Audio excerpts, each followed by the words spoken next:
after 12 hours of waiting, we were finally cleared for takeoff. Our mission was to take us across the North Sea towards Scandinavia. We're not allowed to say where, but we can tell you that earlier in the day, intelligence reports had sighted a submarine, possibly a ballistic missile carrying boomer, belonging to a very large Eastern European country operating in the area, and that's all we can say.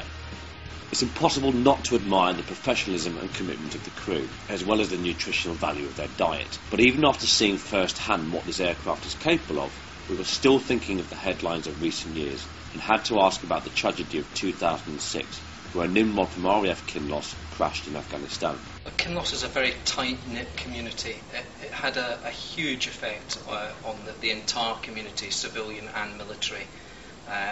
Immediately following the crash, there were all the funerals, the memorial service, which was a very large stepping point for the station in moving forward and being able to come to terms with the tragedy and looking after the families, which goes on to this day. The repercussions of the accident itself still continue following the Board of Inquiry, the coroner's inquest and the independent review, which is still to report. But it has had a profound effect on the station, the community, and I think we'll have to live with that effect until the aircraft goes out of service. The question that many people ask, and perhaps doubt fueled by that incident, but people want to know, is the Nimrod safe to fly?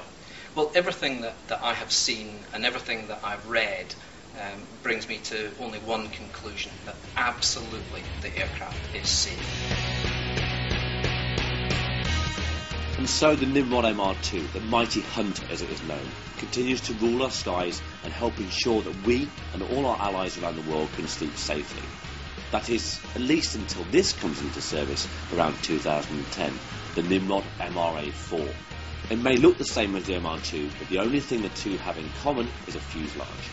The MRA-4 boasts new, more powerful systems, a larger wing carrying advanced Rolls-Royce Deutschland turbofans, which are 25% more powerful than the MR2's Rolls-Royce Space.